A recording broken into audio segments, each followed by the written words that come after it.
di sisi beliau alaihi salatu wassalam. Kemudian beliau bersabda, ala, ketahuilah, wa inna man kana qablakum kanu yattakhiduna qubur anbiya'ihim wa salihihim masajid. Ketahuilah, sesungguhnya orang yang sebelum kamu, umat yang sebelum kamu, telah menjadikan kubur-kubur nabi-nabi mereka dan orang-orang yang saleh di antara mereka sebagai masjid-masjid. Ala fala tattakhidul qubura masajid. Ketahuilah, maka janganlah kamu menjadikan kubur-kubur itu sebagai masjid. Inni anhaakum an dzalik. Sesungguhnya aku melarang kamu dari mengerjakan yang seperti itu. Ini wasiat beliau sebelum beliau wafat, 5 hari sebelum beliau wafat. Bahkan beberapa hari dan mendekati wafatnya, beliau melaknat orang Yahudi dan Nasara yang telah menjadikan kubur-kubur nabi mereka sebagai masjid-masjid. Tatkala beliau terserang demam hampir wafat, beliau melaknat ahlul kitab Yahudi dan Nasara yang telah menjadikan kubur-kubur nabi-nabi mereka sebagai tempat peribadatan, masjid. Dan dalam hadis ini khusus beliau melarang umat, inni anhaakum an dzalik. Aku larang kamu dari mengerjakan yang demikian. Kenyataannya, hadis sahih ini dikeluarkan oleh Imam Muslim. Kenyataannya, sebagian kaum muslimin mengagungkan, membesarkan apa yang namanya kuburan. Mereka datang kepada kuburan memohon, meminta sesuatu. Bahkan mereka hiasi kuburan itu. Mereka mempercantik kuburan itu lebih daripada rumah mereka.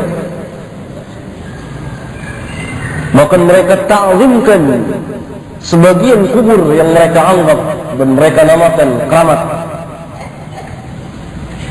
Bahkan tidak sedikit ditulis, hati-hati ada makam si fulan. Harap jalan pelan-pelan kendaraan. Kejahilan apalagi yang lebih daripada ini. Kalau dikatakan hati-hati jalan pelan-pelan banyak anak kecil, makbul. Ini hati-hati ada kuburan. Inna lillahi wa inna ilaihi raji'un. Kaum muslimin telah berada dalam kejahilan yang murakkab, kejahilan tingkat bawah. Orang yang sedang bawa kendaraan disuruh hati-hati pelan-pelan, maksudnya supaya jangan berisik ke kuburan. Kita telah saksikan di sebagian tempat ditulis seperti itu. Ini pentakziman yang sangat besar terhadap kuburan itu. Ya, kalau kuburan itu kuburan orang yang saleh, yang kata Nabi ini sudah terlarang. Bagaimana kalau kuburan itu kuburan dukun, dikeramatkan? Dan sebagian dari mereka itu bukan kuburan, tapi dibuat tanah munjung saja. Lalu orang yang biasa dipanggil kuncen, buat cari fulus, mengatakan kepada manusia ini kuburan si fulan, kuburan wali ini, wali. Padahal tidak ada apa-apa di situ. Ramai-ramai orang lihat jadi bodoh manusia itu.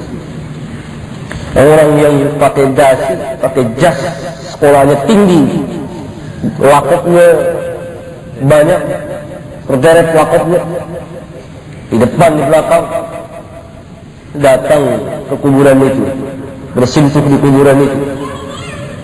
Jadi bodoh dia itu, minta-minta sama benda mati tanah. Bahkan lebih aneh lagi, sudah saya kira kabarnya mutawatirun. Berapa banyak di antara saudara kita yang membawa tanah kuburan disimpan baik-baik, lebih daripada dia simpan emasnya. Tanah itu bisa bayangkan itu, yang penuh dengan penyakit dalamnya itu. Sampai khabar sama saya, bahkan khabar ini mungkin derajatnya mutawatir. Sebagian kuburan kiai yang dianggap yang cukup terkenal wafat, didatangi kuburannya pada waktu-waktu tertentu dan orang-orang mengambil tanah dari situ. Ini pemujaan terhadap kubur pertama. Yang kedua, mereka lebih daripada itu menguburkan orang-orang itu di masjid. Ini yang dimaksud oleh Rasulullah SAW. Ini yang menjadikan masjid sebagai kuburan, menjadikan kuburan sebagai masjid. Padahal dalam Islam terpisah antara kubur dan masjid. Tidak selamanya, tidak pernah ketemu. Dan memang kaum muslimin tidak diperkenankan untuk salat dengan sengaja, kecuali kalau terpaksa di masjid yang di dalamnya ada kuburan itu. Yang maksud dalam ada kuburan itu bukan kuburan di sini, tidak. Di sekeliling masjid sini. Kalau umpamanya masjid kita ini di sininya ada kuburan, nah ini terlarang kita salat. Halaman masjid harus diberi pagar dan dikeluarkan. Ini banyak masjid-masjid yang demikian. Lihat sabda Rasulullah, "Fala tattakhidul qubura masajid." Jangan kamu jadikan kubur-kubur sebagai masjid. Inni anhaakum an dzalik. Bahkan lebih daripada itu, di sebagian tempat di masjid-masjid di Jakarta ini ada yang langsung di depan kiblat di dalam masjid seperti ini. Ada kuburan jalan, jadi orang sujud sama kuburan. Padahal kita salatkan mayat tidak ada rukuk, tidak ada sujud. Apa ada salat mayat, salat jenazah ada rukuk, ada sujud? Tidak sah salatnya. Karena apa? Itu salatkan manusia, tidak ada rukuk, tidak ada sujud kecuali kepada Rabbul Alamin. Tidak boleh kita rukuk kepada manusia. Tidak boleh kita hormati manusia dengan bungkuk wudhu. Itu perintah Jepang kepada bangsa kita dahulu, untuk rukuk selama matahari. Kebiasaan itu, adat itu diikuti oleh bangsa kita yang bekas dijajahin. Kalau dia lewat, dia rukuk kepada manusia. Permisi, rukuk. Bukan begitu cara penghormatan. Penghormatan, Assalamualaikum. Kalau dia ucapkan, permisi, mas, boleh ya. Rukuk tidak boleh kecuali kepada Rabbul Alamin.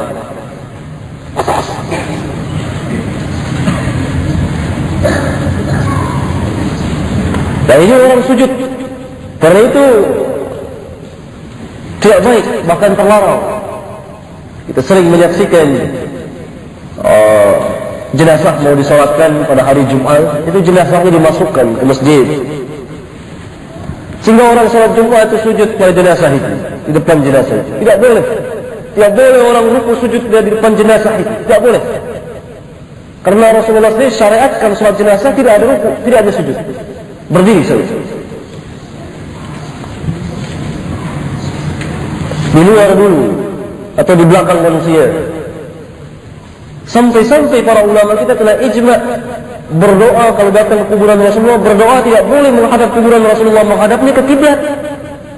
Kiblat salat itu Ka'bah. Demikian juga doa, tidak boleh menghadap kuburan Rasulullah. Sampai demikian. Memberi salam ya, Assalamualaikum ya Nabi, Assalamualaikum ya Rasulullah. Jadi begitu doa menghadap ke kiblat, dan tidak boleh musab, tidak boleh apa. Yang boleh diusap itu orang yang hidup. Orang yang sudah dikubur tidak boleh kuburan kita usap. Itu ta'zim. Sampai demikian kata Nabi, la taj'alu qabri 'aidan.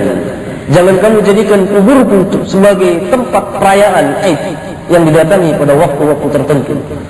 Kalau kuburan Nabi sudah tidak boleh, bagaimana dengan kuburan yang selain dari Nabi SAW?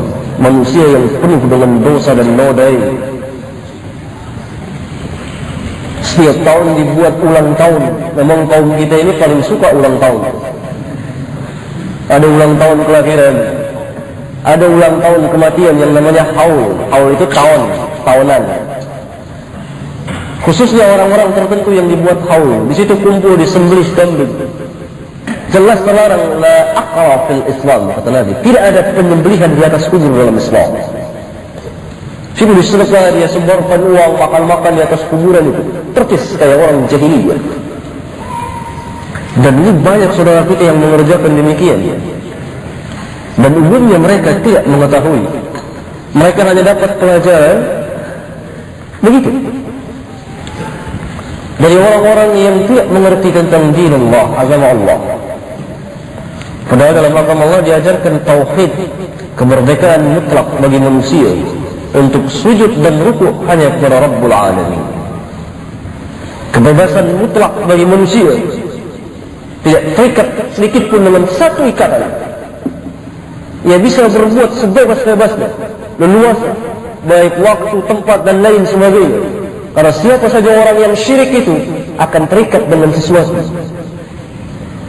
Lihatlah orang yang mentakzimkan kuburan itu, sampai kuburan itu mengganggu manusia di tengah jalan atau yang patut dibongkar atau apa, masih tidak boleh.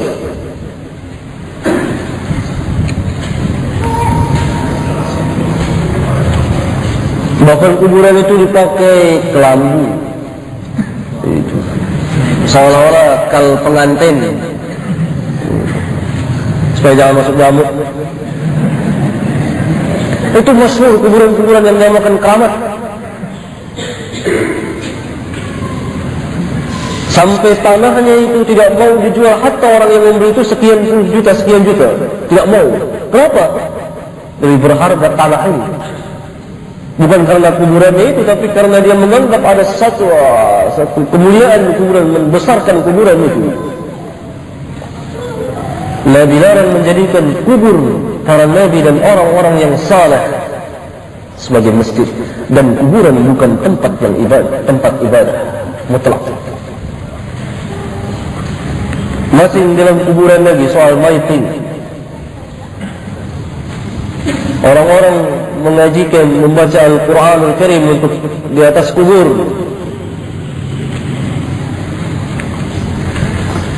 Membacakan Al-Quran untuk orang yang telah mati. Bahkan itu diperdagangkan, yang sangat menyedihkan kita. Tawar-menawar sekian ratus ribu. Bahkan maklum masyhur bagi kita bahwa sebagian dari saudara kita pakai uang mau mensolatkan mayit. Bahkan saya mendengar langsung tatkala sebagian famili saya wafat, padahal mereka orang minal masakin, mau mandikan mayit, yang tukang mandikan itu ngasih brosur, mau cara mandi sekian bayarannya, cara mandi sekian bayarannya. Jadi ada kelas fit, ada kelas bawah lagi. Inna lillahi wa inna ilaihi raji'un. Mereka orang awam.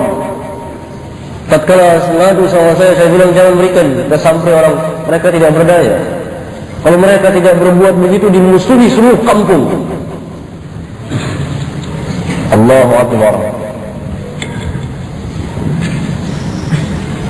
Bagaimana? Bahkan pernah kejadian di daerah itu, ada orang yang tidak punya sama sekali, tidak ada orang mau memandikannya, sehingga sebagian kaum muslimin lewat, kenapa mayat ini tidak ada orang yang ini? Dia ceritakanlah dia tidak punya uang. Ini kejadian sahih, biisnad sahih insyaallah taala.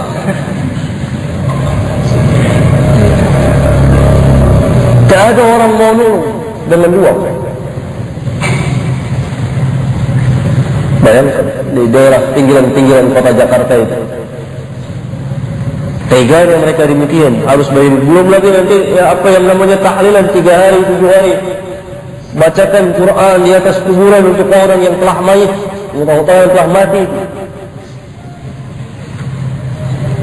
Haram hukumnya, karena kuburan bukan tempat membaca Al-Quran.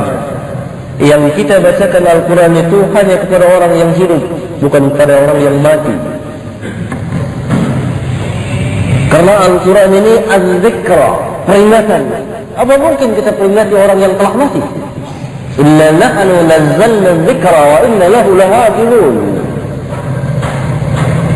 Semuanya kami turunkan Al-Quran, az-zikra, peringatan, dan kami juga yang akan memelihara, menjaganya.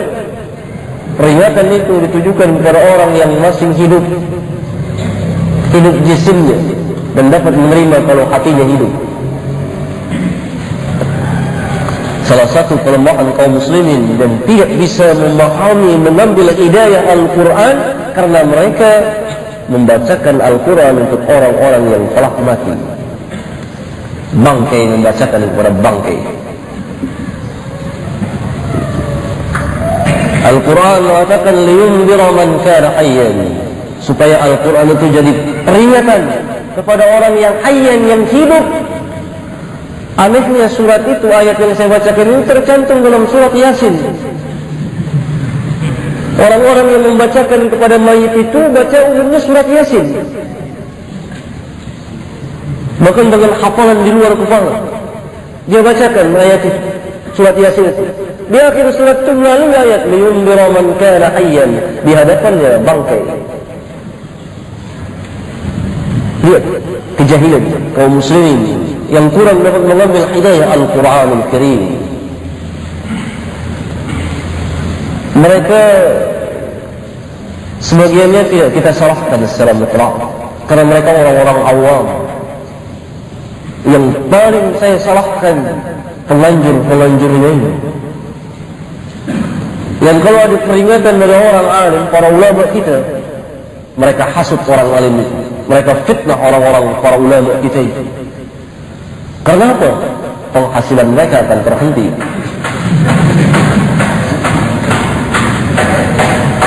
Tidak sedikit penghasilan dari situ.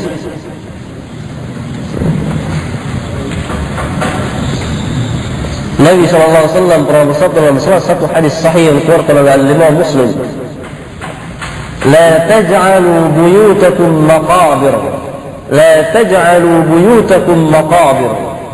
Jangan kamu jadikan rumah-rumah kamu sebagai kuburan.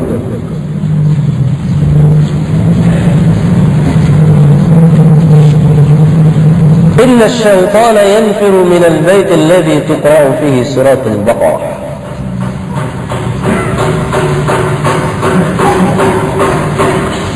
Inna asy-syaitana yanfiru min al-bait alladhi tuqra'u fihi surat al-Baqarah. Sesungguhnya syaitan itu lari dari rumah yang dibacakan di dalamnya surat Al-Baqarah. Hadis ini sangat tinggi sekali maknanya dan memberikan pelajaran yang berharga bagi kita kaum muslimin. Pertama, rumah yang di dalamnya tidak dikerjakan amal taat, amal ibadah, seperti salat-salat sunat, bacaan ayat-ayat Al-Quran Al-Karim, sama dengan kuburan. Rumah yang di dalamnya tidak pernah dibacakan ayat Allah, sama dengan kuburan. Yang kedua, mafhumnya kuburan bukan tempat membaca ayat-ayat Al-Quranul Karim. Karena Nabi katakan, la taj'alu buyutakum maqabir, jangan kamu jadikan rumah kamu sebagai kuburan. Kalau kuburan boleh membaca ayat Al-Quran, misalnya Nabi akan bersabda, ij'alu buyutakum maqabir, jadikan rumah-rumah kamu sebagai kuburan. Tapi Nabi katakan, la taj'alu, jangan kamu jadikan rumah-rumah kamu sebagai kuburan.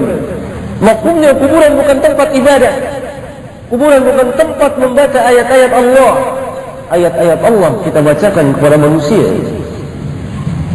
Sampai orang kafir kalau mau mendengar ayat Allah, wajib bagi setiap muslim membacakan kepadanya.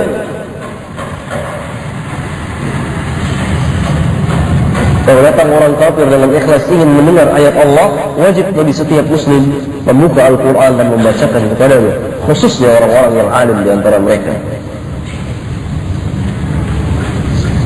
Yang ketiga, Nabi SAW perintahkan membaca ayat Al-Quran di rumah-rumah kita. Di antaranya membaca surat Al-Baqarah, yang faedahnya syaitan akan lari dari rumah yang dibacakan surat Al-Baqarah, asalkan kita yakin. Ini menunjukkan keutamaan surat Al-Baqarah dan menjelaskan juga bagi kita kalau untuk mengusir syaitan tidak perlu panggil dukun. Masing-masing kaum muslimin dapat mengusir gangguan syaitan di rumahnya dan pada dirinya, pada diri saudaranya dan lain sebagainya. Hendaklah kaum muslimin belajar dari sunnah Rasulullah SAW. Nah, kalau di rumah kita ada gangguan, Karena syaitan sering membuat gangguan di rumah-rumah itu. Supaya apa? Nanti tersiarlah di hadapan manusia bahwa rumah itu rumah angker. Sehingga rumah itu tidak ada orang mau beli. Karena umumnya kaum kita percaya kepada hal-hal yang seperti itu. Apalagi kalau rumah itu bekas orang bunuh diri di dalamnya. Kalau syaitan dengan perantara rumah itu mengganggu manusia itu, ada benda-benda berjalan, ada orang berdiri seram dan lain sebagainya, itu iblis, bukan manusia yang telah mati. Orang muslim tidak boleh takut, khususnya para pemuda ini, jangan lari. Kalau antum takut, siapa yang berani? Tunjukkan kepada orang banyak manusia, ini tipu daya syaitan. Kalau takut makna takut tabi'iyah, takut yang ada pada diri manusia, tidak bisa seorang pun melepaskan rasa perasaan itu pada dirinya. Takut ada dua macam, takut tabi'iyah, tabiat manusia, sifatnya takut. Seperti kita mempunyai sifat marah, tidak bisa kita hilangkan. Kalau takut ini wajar. Kedua, takut yang membawa kepada ta'abbud, peribadatan, penyembahan, sehingga menyediakan sesaji dan lain sebagainya. Ayo takut kedua ini yang terlarang. Jadi kalau takut pertama, segera kita memohon kepada Allah, a'udzubillahi minasyaitonir rajim. Perasaan gentar, takut tentu ada. Tapi kalau sampai membawa kepada pentakziman, membesarkan dan ta'abbud peribadatan, ini yang terlarang. Sama seperti kita takut sama anjing galak. Itu takut tabi'iyah namanya, sifat yang ada pada manusia. Sama kalau kita berada di atas puncak gedung yang tinggi, kita takut jatuh ke bawah, itu tabi'iyah.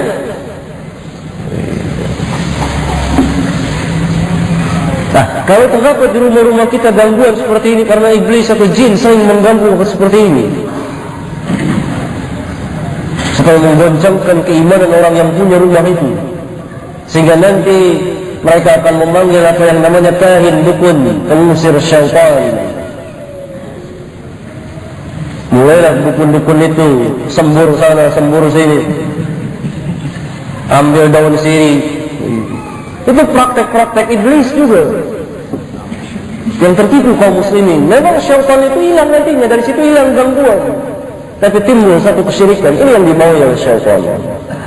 Jatuhlah manusia ke lembah syirik itu.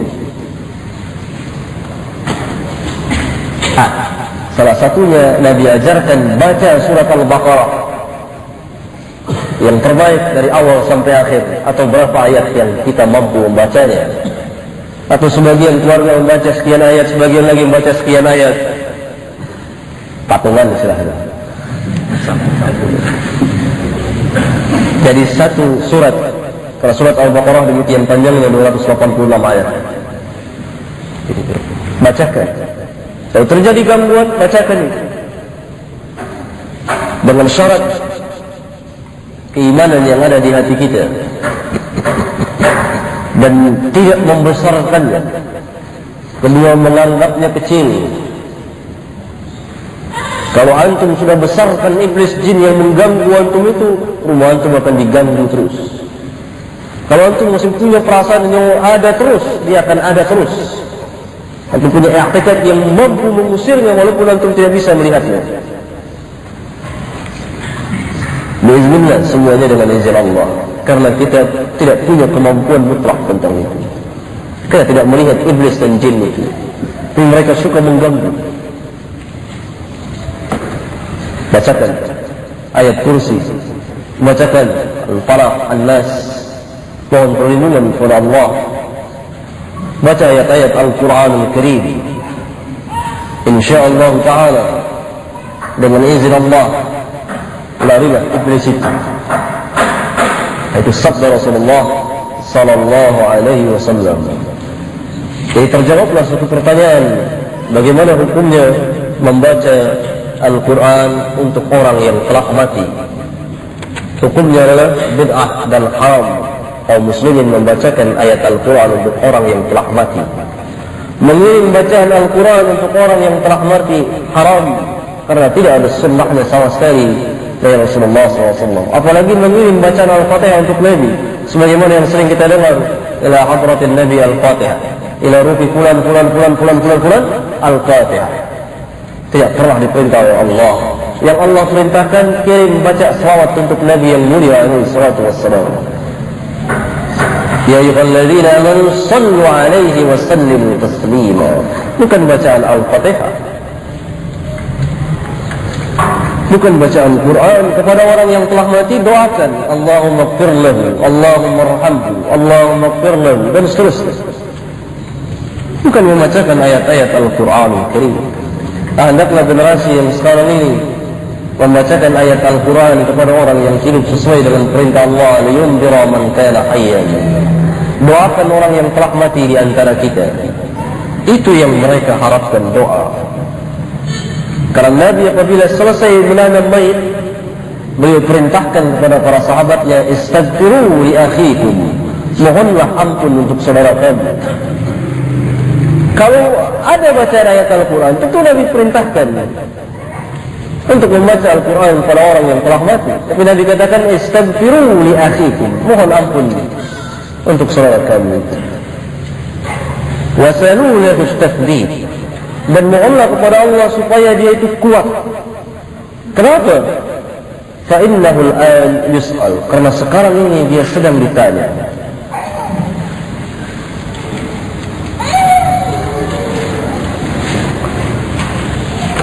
Sampai di sini, mudah-mudahan ada manfaatnya bagi kita sekalian.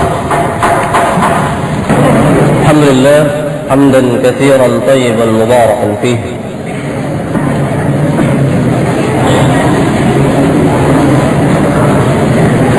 Ada sebagian pertanyaan.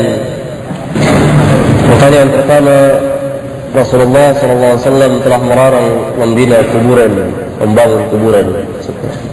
Tetapi Imam Syafi'i membolehkan dengan syarat bukan di tempat kubur, bukan di tempat kuburan umum, tetapi tanah milik sendiri. Di mana Imam Syafi'i pernah mengatakan demikian? Mungkin yang mengatakan demikian kaum Syafi'iyah. Kaum Syafi'iyah itu maksudnya mereka yang menyandarkan diri-diri mereka kepada mazhab Syafi'i, tetapi menyalahi pandangan Imam Syafi'i. Bahkan Al-Imam Syafi'i bersama imam-imam yang lain melarang keras kuburan itu dibangun, dibina, seperti membuat rumah dan lain sebagainya. Menembok kuburan, dicatlah kuburan itu, kapur kuburan itu. Itu telah ijma' ulama yang tidak memperkenankan membangun kuburan, memegahkan kuburan. Oleh karena itu saya belum dapati pandangan Imam Syafi'i yang seperti ini. Perlu saudara-saudara mengetahui, ada kalanya yang disandarkan kepada Imam Syafi'i itu tidak sahih sanadnya. Tidak sahih sanadnya. Saya ambil contoh di kitab Ar-Riyadhus Shalihin. Di situ dikatakan Imam Syafi'i menyukai seorang membaca Al-Quran di kuburnya. Kalau sampai tamat itu lebih baik, tanpa diterangkan sanadnya. Dan saya kira ini pun bukan dari Imam An-Nawawi, tapi orang lain yang memasukkan tulisan itu di kitab Riyadhus Shalihin. Karena apa? Al-Imam Asy-Syafi'i, sebagaimana dinukil oleh Imam An-Nawawi sendiri di Syarah Muslim, di kitabnya Syarah Muhadzab, dan Al-Imam Ibn Katsir di kitab tafsirnya, menjelaskan bahwa bacaan Al-Quran tidak sampai kepada mayit. Bahkan Imam Syafi'i yang menjadi pemuka yang menentang ajaran seperti itu. Kok kepada Imam Syafi'i disandarkan? Membawa nama Imam Syafi'i fitnah. Oleh karena itu, kalau ada imam berkata demikian, imam itu berkata begini, perlu kita ketahui di kitab yang mana. Nanti insyaAllah akan saya periksa sanadnya sahih atau tidak, ada asal usulnya atau tidak. Karena yang didustakan itu bukan hanya Rasulullah saja yang disandarkan kepada nama beliau, tapi sahabat, tabi'in, bahkan imam-imam kita. Bahkan para ulama kita sering difitnah, dikatakan ulama itu berkata demikian, berpendapat demikian. Tidak sama sekali. Demikian juga tentang keterangan ini. Saya belum temukan yang saya ketahui bahwa beliau melarang keras menjadikan kuburan sebagai masjid, dan tidak ada perbedaan di antara kuburan dan kuburan sendiri. Wallahu a'lam. Saya kira ini kutipan dari orang yang menyandarkan dirinya pengikut-pengikut dari pandangan-pandangan Imam Syafi'i. Apalagi bermadhab itu memang terlarang dan dilarang keras oleh Al-Imam Syafi'i. Pernah kalau saudara membaca kitab ikhtisar ringkasan kitab Al-Um yang langsung disusun oleh murid Al-Imam Syafi'i yang namanya Al-Imam Al-Muzanni, yang sewaktu mau meringkas kitab, Al-Imam Al-Muzanni meminta izin kepada Al-Imam Syafi'i untuk meringkas kitabnya. Diizinkan dengan syarat, beritahukan kepada manusia, tidak boleh taklid kepada saya. Ditulislah i'lan, pemberitahuan dari Imam Syafi'i, seorang tidak boleh taklid mengikuti dia tanpa mengetahui dalilnya.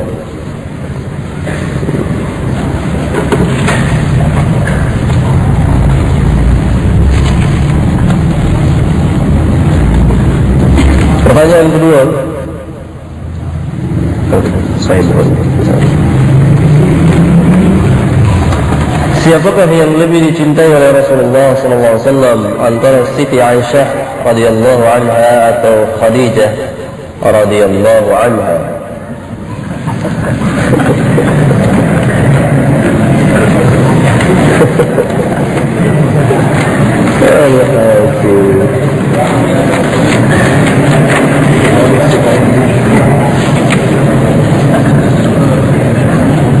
Saudara, khususnya saudara yang bertanya ini,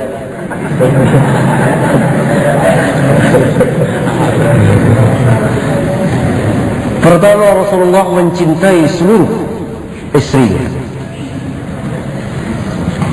Ini yang pertama.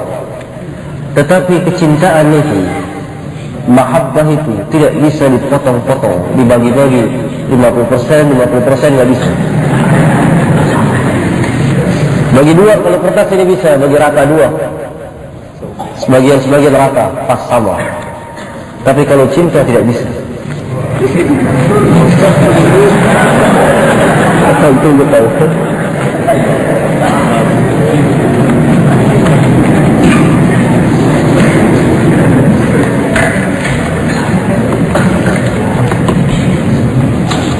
Allah Subhanahu wa taala menjelaskan tentang masalah itu.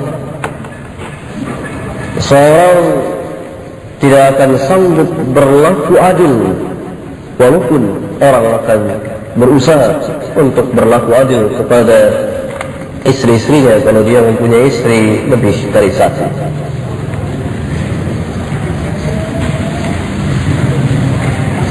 Dia akan pernah bisa selamanya. Tentu salah satu ada yang lebih dia condong, lebih dia cintai dari yang lain. Itu tabi'iyah, tabiat manusia. Asalkan sebagiannya jangan dijadikan sebagai sesuatu benda yang tergantung, yang tidak dihiraukan lagi.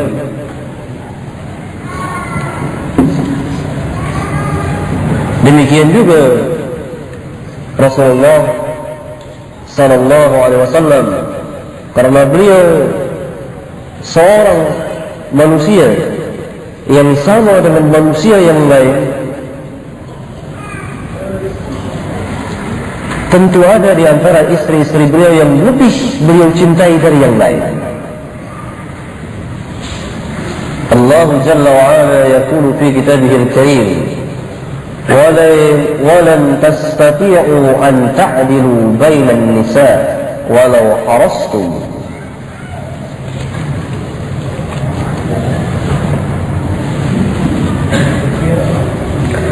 Dan sekali-kali dalam ayat yang mulia ini Allah menggunakan huruf lan dan istiqbal yang maksudnya abadan, selamanya kamu tidak akan sanggup berlaku adil di antara istri-istrimu meskipun kamu ingin berlaku adil. Keadilan apa yang dituntut di awal ayat surat An-Nisa? Allah wajibkan berlaku adil di antara istri-istri. Tetapi di ayat 129 Allah menyatakan kamu tidak akan sanggup berlaku adil. Apakah ini bertentangan di antara dua ayat ini? Tidak. Tidak bertentangan. Di awal ayat Allah katakan فَإِنْ خِفْتُمْ أَلَّا تَعْدِلُوا فَوَاحِدَةً. Jika kamu khawatir tidak sanggup berlaku adil, kalau mempunyai istri lebih dari satu, cukup satu saja. Jadi syaratnya adil. Dan orang yang tidak adil, kalau dia punya istri lebih dari satu, nanti jalannya akan miring pada yaumul qiyamah. Satu ancaman yang sangat mengerikan kepada mereka yang punya istri lebih dari satu tapi tidak sanggup berlaku adil, sengaja tidak berlaku adil maksudnya. Dia akan jalan pada yaumul qiyamah dengan miring. Lalu apa keadilan yang manusia tidak sanggup? Walan tastati'una an ta'dilu bainan nisa' walau harastum. Masalah mahabbah, kecintaan, tidak dituntut oleh Allah untuk berlaku sama semuanya rata. Tidak bisa dan tidak sanggup manusia itu. Tapi keadilan, nafkah, pembagian giliran dan lain sebagainya dituntut untuk adil. Tapi masalah hati, lebih mencintai yang satu dari yang lain, tidak dituntut keadilan. Karena memang manusia tidak akan sanggup selamanya. Tetapi kata Allah, فَلَا تَمِيلُوا كُلَّ الْمَيْلِ فَتَذَرُوهَا كَالْمُعَلَّقَةِ. Jangan kamu condong secondong-condongnya dan kamu biarkan dia sebagai satu benda yang tergantung. Maksudnya, kalau kamu lebih mencintai salah seorang istrimu dari yang lain, jangan condong kepada istri yang itu saja, sehingga dibiarkan yang lain tergantung sebagai satu benda, sebagai satu benda yang tergantung, tidak ke atas, tidak ke bawah. Ini kayak kipas, dikatakan ke bawah tidak, ke atas tidak. Ini yang tidak boleh. Boleh kamu mencintai lebih salah seorang dari istrimu, tapi jangan sengsarakan yang lain, jangan biarkan tergantung yang lain, tidak diperhatikan dan lain sebagainya. Ini yang terjadi sama kaum muslimin.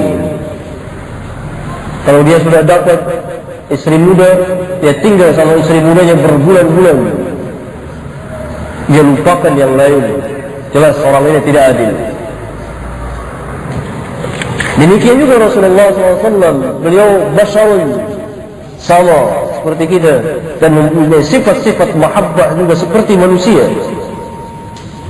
Tetapi mahabbah beliau berbeda dengan mahabbah kita. Beliau punya perasaan cinta yang sangat dalam dan sangat luas sekali. Antara Khadijah dengan Aisyah yang sangat beliau cintai, tidak lawan dan tidak ada bandingannya Khadijah. Aisyah dinisbahkan dengan istri-istri beliau yang masih hidup pada waktu itu. Kalau Khadijah tidak ada bandingannya. Bahkan beliau terkenang-kenang dengan Khadijah, sampai kalau ada bibinya Khadijah datang, saudaranya, suaranya beliau ingat. Beliau tersentak dengan suaranya itu. Halah beliau mengatakan, sehingga Aisyah pernah mengatakan, saya tidak pernah cemburu kepada seorang pun istri Nabi kecuali kepada Khadijah. Apa yang kau harapkan dari perempuan tua itu? Gitu.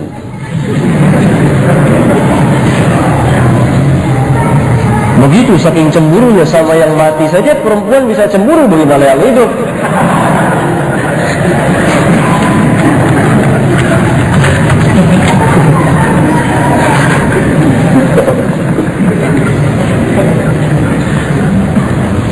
Karena seringnya Rasulullah menyebut-nyebut Khadijah.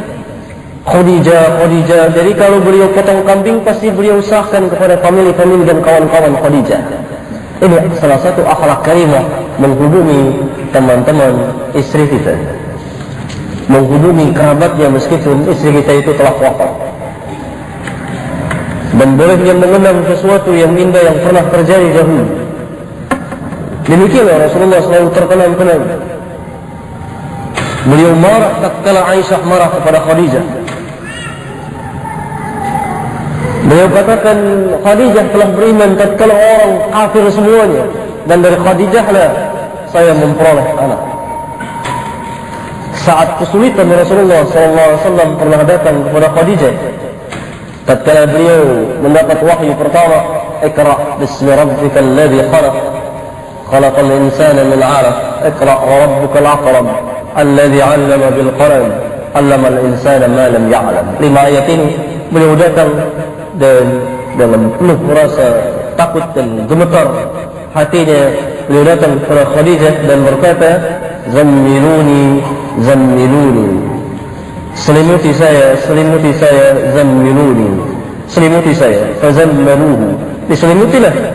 Setelah hilang rasa kantuknya, rasa takutnya, diceritakanlah kepada Khadijah khabar apa yang beliau lihat itu. Laqad khashitu ala nafsi, kata Nabi, saya khawatir terhadap diri saya itu. Ikhtilaf ulama tentang perkataan Nabi ini. Silahkan antum baca di kitab Fathul Bari.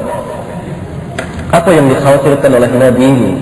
Mungkin terjadi sesuatu pada dirinya karena beliau telah melihat sesuatu yang belum pernah beliau lihat, dan telah mendapat satu wahyu. Faqalat Khadijah, kalla wallahi, lihat kisah yang salihah yang jadi gambaran bagi perempuan-perempuan dari zaman ke zaman. Kalla wallahi ma yukhzika Allahu abadan, tidak sekali-kali demi Allah, Allah tidak selamanya tidak akan menghinakan engkau. Innaka latasilur rahim wa tahmilul kalla wa taksibul ma'dum wa taqrib dhaif wa tu'inu ala nawaibil haqqi. Begitu. Itulah hiburan yang sangat baik dan menyejukkan hati Rasulullah sallallahu alaihi wasallam tatkala beliau terima wahyu yang pertama. Itulah masa-masa yang tidak pernah dilupakan oleh Rasulullah sallallahu alaihi wasallam. Demi Allah, Allah tidak akan hinakan engkau. Engkau seorang yang memuliakan tetamu, engkau yang senantiasa membantu orang. Kalau orang tidak ada kerjaan, kau berikan kerjaan. Ini satu akhlak Rasulullah. Kalau lihat kawan-kawannya nganggur atau apa, dia punya kerjaan, dia berikan kerjaan.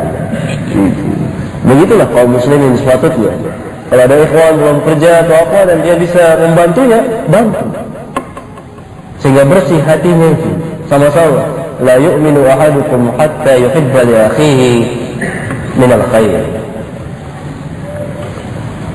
Wa taqrid dhaif wa tu'inu ala nawaibil haqq. Kalau bukan Khadijah yang mendampingi ini, tentu Rasulullah akan diberi ketakutan yang sangat.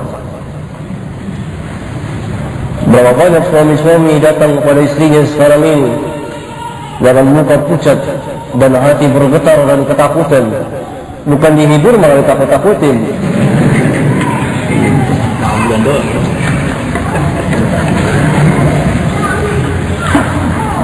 Ini salah satu yang membuat Rasulullah tidak pernah melupakan Khadijah. Jadi kalau dikatakan mana yang lebih dicintai, tidak ada ikhtilaf ulama bahwa Khadijah jauh lebih dicintai oleh Rasulullah SAW. Tapi Khadijah telah wafat waktu itu. Yang dimaksud pertanyaan salah seorang sahabat, siapa yang kau cintai di masa istri-istri beliau yang hidup? Aisyah. Untuk itu Aisyah pun dicemburi oleh istri-istri yang lain, sehingga mereka membuat kelompok Aisyah dan kelompok Ummu Salamah untuk saling memboikot satu sama lain, sehingga turun surat At-Tahrim langsung buat menegur Aisyah dan Hafsah. Itu sifat basyariyah, kemanusiaan manusia. Hatta perempuan itu didampingi oleh orang yang paling mulia, makhluk yang paling mulia, Sayyidul Anbiya wal Mursalin, tidak hilang sifat basyariyahnya, kecemburuan dan kecemburuan. Disuruh suami kalau istri itu tidak cemburu.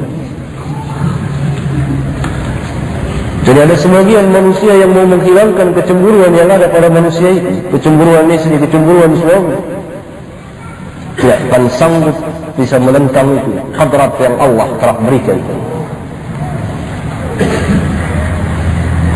Sehingga ada ajaran penekanan yang kurang baik ditinjau dari satu sisi. Perempuan harus taslimnya kalau ada suaminya mau berpoligami, bermadu. Seolah-olah dia tidak punya hak. Saya tidak suka di madu. Haram berkata demikian. Dan dikatakanlah sama suami ini, engkau menentang ayat Allah.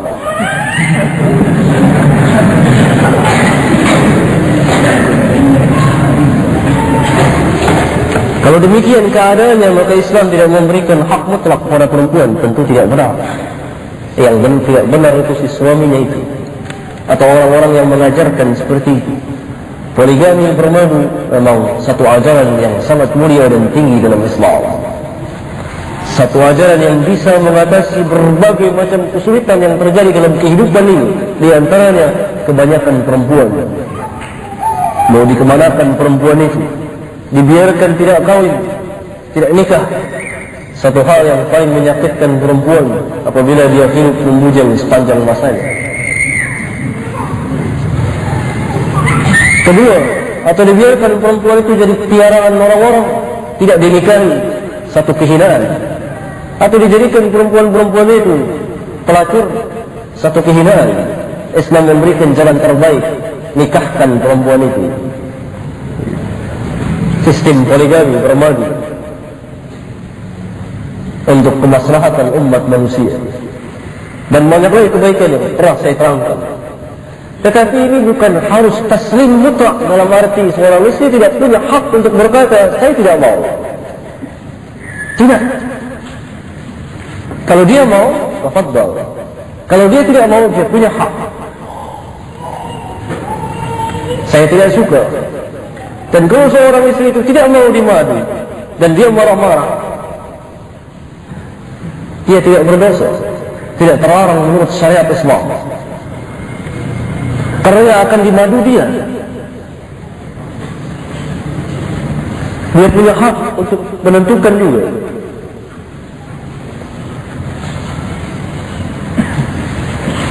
Dia punya hak. Sehingga saya membaca di sebagian majalah seolah-olah hak ini dihilangkan. Mana contoh yang terbaik? Satu ketika Ali bin Abi Thalib mau nikah dengan anaknya Abu Jahal. Apa Fatimah mau? Tidak mau Fatimah, kerana dia sangat mencintai Ali. Fatimah tidak mau berbagi cinta dengan orang lain. Marah Fatimah, cemburu besar, ngadu sama bapaknya Rasulullah. Marah Rasulullah naik mimbar. Ali ceraikan dulu Fatimah, baru kawin sama anaknya Abu Jahal. Rasulullah katakan, tidak mau bercampur anakku dengan anak musuhku. Lalu dia puji mantunya yang lain. Rupanya Ali sebelum itu telah mengikat perjanjian bahwa dia tidak kawin lagi kecuali sama seseorang.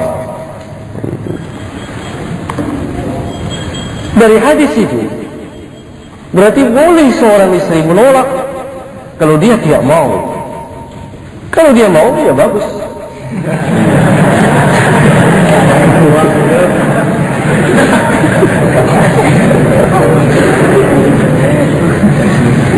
Di sini saya hanya menjelaskan hak perempuan yang suka dihantam dengan ayat-ayat Al-Quran pada salah tafsir itu. Bukan tidak membolehkan poligami, silahkan. Tapi terjadi penyelewengan dalam membolehkan ini yang tidak baik. Tidak boleh kita menghilangkan hukum, tidak boleh kita berlebihan dalam menjalani hukum itu, sehingga mengorbankan yang lain, sehingga perempuan-perempuan itu ketakutan. Kalau dia menyatakan saya tidak suka dengan hukum poligami, baru dia menentang ayat Allah, karena dia tidak suka kepada hukum Allah. Kalau misalkan saya tidak suka di madu, Dari susah sama saya udah kaya sama orang lain.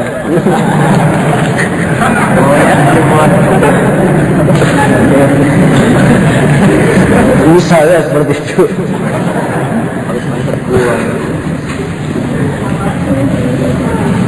Dia punya hak, sebagaimana laki punya hak untuk kawin meskipun tanpa izin suaminya. Ada lagi ketidakbenaran, harus izin dulu sama istri baru boleh. Kapan diizinin? Itu hak suami, karena suami ar-rijalu qawwamuna 'ala an-nisa. Dia boleh izin, boleh juga tidak. Tergantung daripada dia. Kalau dia sangka agama perempuan itu kalau dia menikah akan terganggu, dia tidak usah tahu. Sebagaimana Nabi, sebab kenapa Nabi tidak rela Fatimah dimadu, takut terganggu agamanya. Itu anak seorang Nabi, anak seorang Rasul. Jadi masalah mahabbah, masalah hubungan suami istri, masalah kecemburuan, masalah tidak mau disaingi dengan orang lain, sama, tidak pandang itu anak seorang Nabi. Keji sekali kalau ada sebagian berita yang saya baca, ceramah, tidak salehah perempuan kalau tidak mau dimadu. Ini perkataan yang zalim, menuduh seorang sembarangan demikian. Apa kita berani mau mengatakan Fatimah tidak salehah? Berani penulis-penulis itu mau katakan Fatimah tidak salehah? Tapi dia mau. Dan itu hadisnya tercantum di kitab-kitab sahih. Di antaranya Sahih Bukhari yang terkenal. Bahkan itu salah satu hujjah saya waktu perang dalam Syiah, mengatakan bahwa Ali tidak maksum. Di sini Ali buat kesalahan. Syiah mendakwakan imam-imam mereka itu yang tertinggi di antara Ali maksum. Toh ternyata Ali pernah dimarahi oleh Rasulullah SAW. Kalau dikatakan Ali maksum, siapa yang benar di sini? Ali kah atau Rasulullah? Fabuhita alladhi kafar.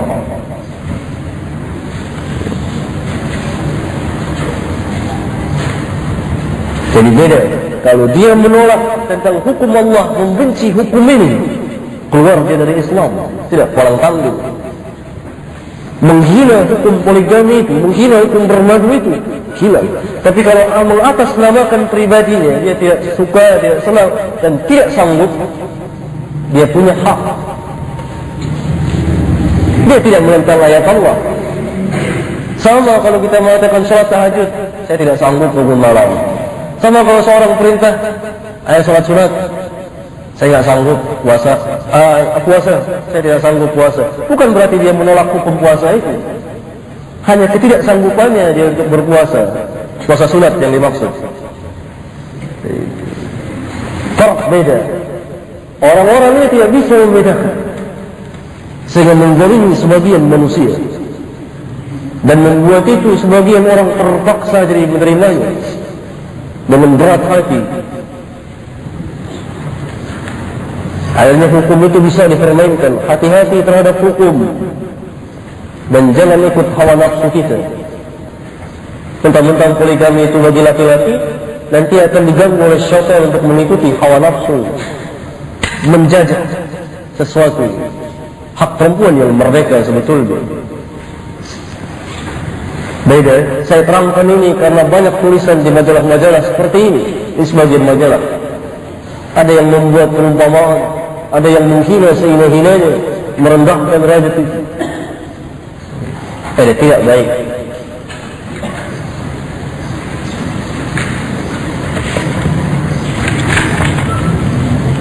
Karena hukum harus berjalan sesuai dengan apa yang Allah telah syariatkan dan Rasulullah syariatkan.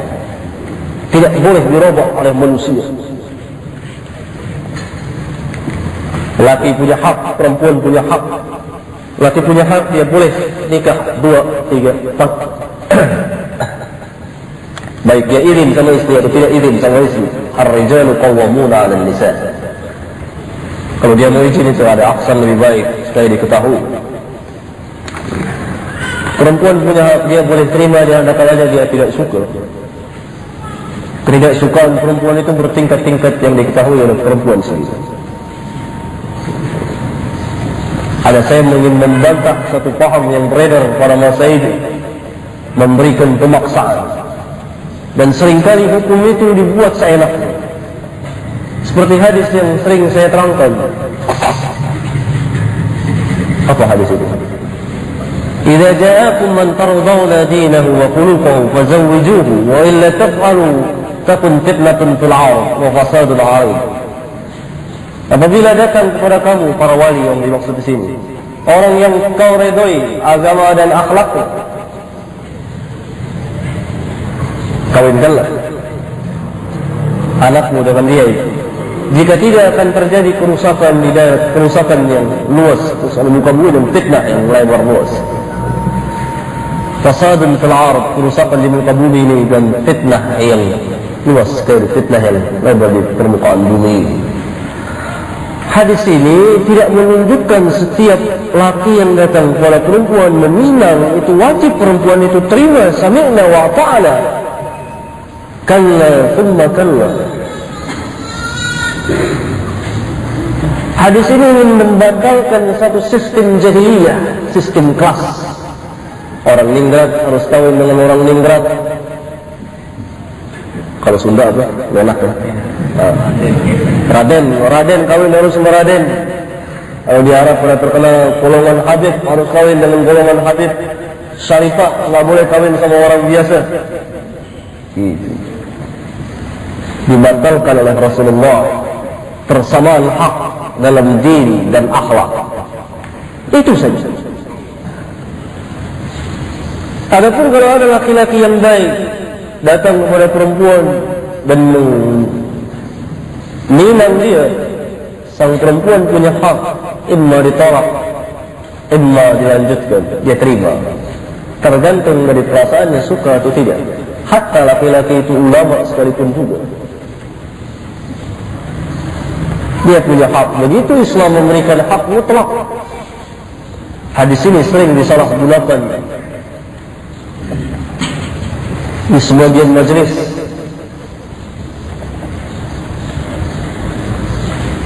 Disodorkanlah hadis-hadis itu. Datang laki-laki, perempuan itu lama, ini ada hadis Rasulullah, fazawwijuhu wa illa takun fitnatun fil ardi wa fasadun 'arid. Tentu saja perempuan yang salehah itu, orang yang baik-baik itu, keluarga yang baik, bergetar hatinya mendengar hadis itu, dia akan taslim, tapi mengorbankan perasaannya. Selama hidup dengan suaminya itu dia tidak punya perasaan cinta sama sekali. Inna lillahi wa inna ilaihi raji'un. Kenapa kaum muslimin, orang-orang ini membawakan hukum seenaknya? Tak boleh memperkosa hadis seperti itu. Haram. Lihat keterangan para ulama. Tujuan hadis yang sangat besar itu untuk membatalkan sistem kelas jadi hilang.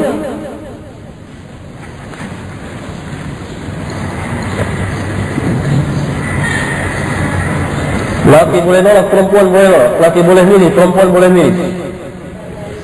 Bebas.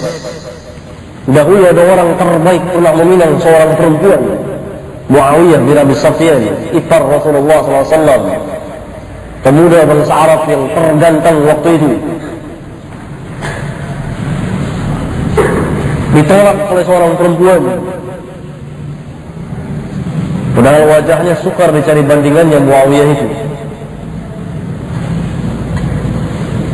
Ditolak, tidak diterima. Dia suka kepada Usama yang hitam. Beda al-farq nisbi. Perasaan itu. Tolak. Apa kurang baik Muawiyah? Agamanya, dinnya. Penulis wahyu Al-Quran. Al-Quran yang kita baca ini salah satu penulisnya Muawiyah. Berdampingan dengan Rasulullah, karena dia ipar Rasulullah. Saudara perempuannya Ummu Habibah, istri Rasulullah, Ummul Mukminin. Dan dia anak Abu Sufyan. Bahkan orang Quraisy, bangsawan waktu itu. Wajahnya jangan ditanya, dan sangat terkenal di kalangan perempuan-perempuan bangsa Arab. Siapa yang tidak kenal kegantangan Muawiyah bin Abi Sufyan? Begitu. Hanya saja Rasulullah mengisyaratkan kepada perempuan itu, Muawiyah su'ulukun, miskin. Dari hadis itu, maka boleh juga seorang perempuan memeriksa, bertanya seumpamanya sudah kerja atau tidak, antum gitu.